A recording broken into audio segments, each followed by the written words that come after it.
देखिए, गुज़रे हुए वीक में जो आखिरी ट्रेडिंग सेशन रहा है, वो लगभग दुनिया के हर बाज़ार के लिए बहुत ही बेस्ट रहा है। आप यूरोप की मार्केट को देख लें तो वहाँ पर भी एक अच्छी पॉजिटिविटी आपको देखने को मिलती है। उसके बाद यूएस की मार्केट को देखें, वहाँ पर भी हरियाली है। इवन भारत के बाज़ार को देखें तो यहाँ पर भी बहुत अच्छा परसेंटेज वाइज़, ख़ास तौर से लार्ज कैप की अगर मैं बात करूँ तो वहाँ पर एक अच्छा परफ़ॉर्म देखने को मिला है बाज़ार की तरफ से।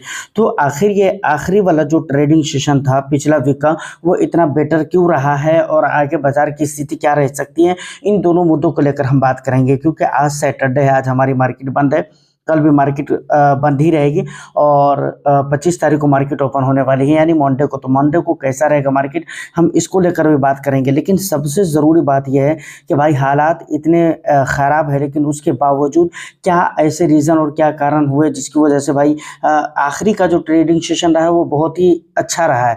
जबकि यहाँ पर दिलचस्प बात एक और भी है कि फ्राइडे के मार्केट अक्सर ऐसे होते हैं जहाँ पर परफॉर्म आपको बहुत अच्छे देखने को नहीं मिलते हैं। अगर पूरा वीक अच्छा भी रहा, लेकिन फ्राइडे के दिन आकर वो ख़राब हो जाता है। लेकिन यहाँ पर उल्टा गंगा बह गया, जैसा कि आपने देखा है कि भाई पूरे वीक में तो जैसे तैसे उथल पथल करके चल रहा था मार्केट, लेकिन फ्राइडे को मार्केट बहुत अच्छा परफॉर्म किया है और पूरी दुनिया की मार्केट ने अच्छा परफॉर्म किया है। इसके पीछे का रीज़न क्या है, बस इन चीज़ों को हम समझेंगे तो मुझे लगता है कि ज़रूरी भी है समझना, ठीक है।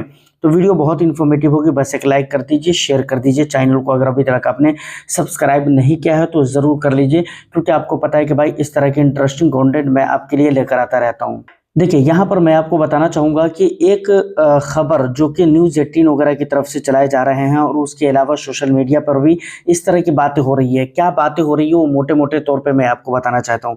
देखिए, कहने का मतलब ये है कि एक रिपोर्ट के अनुसार, और ऐसे कई सारे ऐसे रिपोर्ट है जिसके अनुसार एक ड्राफ्ट तैयार कर लिया गया है, समझ रहे हो। उस ड्राफ्ट में कई सारे रूल्स है, कई सारे नियम है, कई सारे कानून हैं जिसको बनाया गया है, जिसको तैयार कर लिया गया है।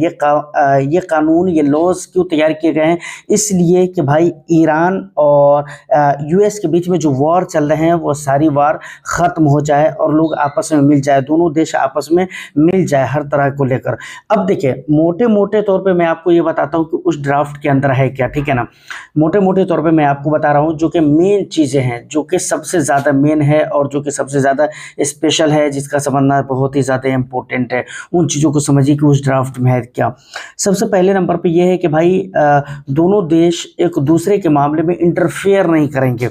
जबकि पिछले कुछ दिनों में अगर आप देखें तो आपको पता चलेगा कि भाई ईरान जो है वो यूएस के अंदरूनी मामले में कोई भी इंटरफेरेंस नहीं करता है, लेकिन यूएस की ये अपनी आदत रही है कि भाई वो इंटरफेयर करता है ईरान के मामले में। ये पुरानी आदत रही है और ये ईरान के मामले में नहीं, ये दुनिया भर के किसी भी देश के मामले में ले लीजिए तो भाई वहाँ पर यूएस अपना इंटरफेयर करता ही करता है, समझ रहे हैं ना।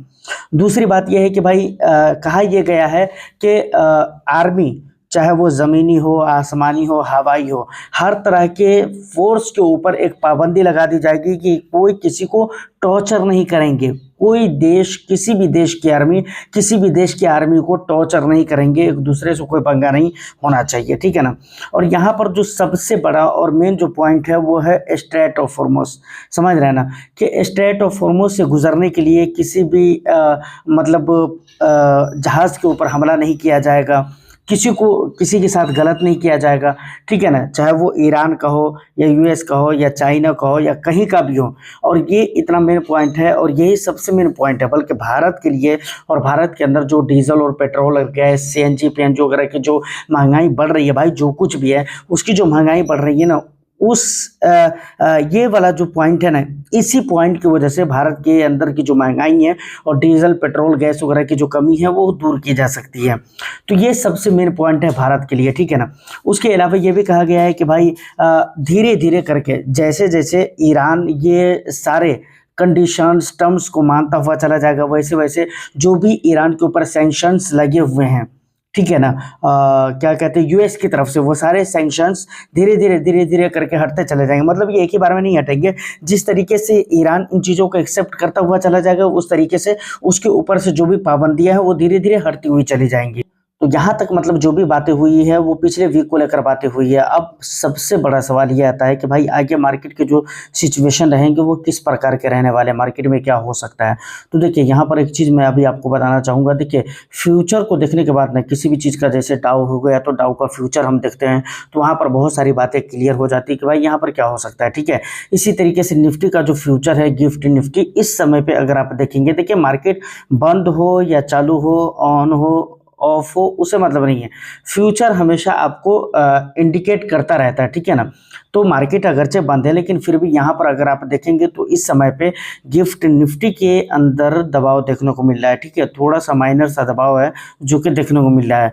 तो यहाँ पर दो चीज़ें हैं जो कि मेन है, या तो मार्केट सेंटीमेंट के ऊपर काम करेगा, या नहीं तो फिर कोई नया न्यूज़ अगर आ जाता है तो उसके ऊपर काम करेगा। अगर सेंटीमेंट की मैं बात करूँ तो सेंटीमेंट अच्छा नहीं है, क्योंकि एक दिन अगर मार्केट बहुत अच्छी पॉजिटिविटी दिखला दे, इसका ये मतलब नहीं होता कि भाई सेंटीमेंट वहाँ पर अच्छा बन गया है या अच्छा सेंटीमेंट है, नहीं। बल्कि रेगुलर कंसिस्टेंटली मार्केट को अच्छा रहना पड़ता है।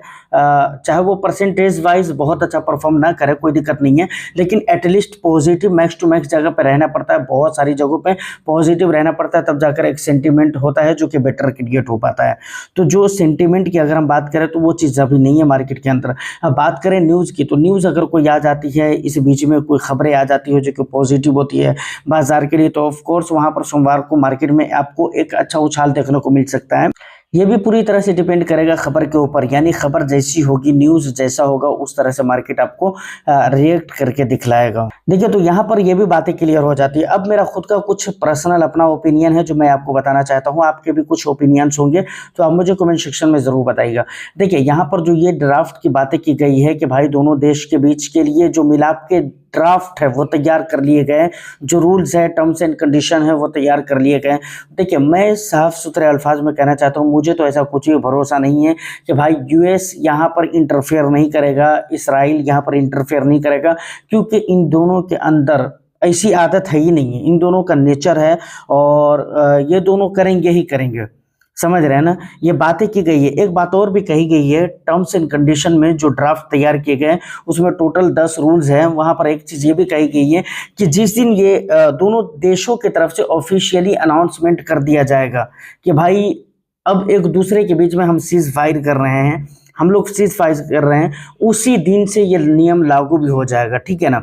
कि कोई किसी के जहाज़ पर हमला नहीं करेगा, स्ट्रेट ऑफ हॉर्मुज़ जैसे पहले था वैसे ओपन कर दिया जाएगा, किसी भी जहाज़ के ऊपर हमला नहीं किया जाएगा। नेवी फोर्सेस वगैरह एक दूसरे की ज़मीन पर अगर लगी हुई हैं, एक दूसरे की जगहों पर अगर लगी हुई हैं तो उन तमाम तरह फोर्सेस को हटा दिया जाएगा। मतलब जिस दिन ऑफिशियली दोनों देश अनाउंस करेंगे उसी दिन से ये नियम लागू हो जाएगा। लेकिन मुझे ऐसा कुछ भी नहीं लग रहा है। दो चीज़ें हैं। सबसे पहली बात कि भाई यूएस और इसराइल जो है वो अपनी हरकत से मजबूर है, वो अपनी आदत से मजबूर है, तो वो दोनों तो ये आदत को छोड़ेंगे नहीं। और दूसरी चीज़ ये है कि जितनी आसानी के साथ ये जो कहा जा रहा है ना कि भाई ईरान ने ये एक्सेप्ट कर लिया, वो एक्सेप्ट कर लिया, ये एक्सेप्ट कर लिया, ऐसा कुछ नहीं है भाई। ईरान इतनी आसानी के साथ कुछ भी एक्सेप्ट करने वाला नहीं है और वो झुकने वाला नहीं है। आप सोचे कि किसी ने उम्मीद भी नहीं किया था कि ईरान अमेरिका के साथ इतना भीषण लड़ाई लड़ता रहेगा एक लंबे समय तक, लेकिन लड़ा ना। और अभी भी ईरान बिल्कुल खड़ा है ना, मजबूती के साथ टक्कर का जवाब दे रहा है ना, कोई कमी नहीं है। तो भाई इसीलिए मैं कह रहा हूँ। और दूसरी तरफ यूएस देखिए वो अपनी आदत से मजबूर है भाई, वो कुछ ना कुछ उल्टी सीधी हरकत करता है, कुछ ना कुछ स्टेटमेंट देता रहता है और उसके स्टेटमेंट आते रहते हैं।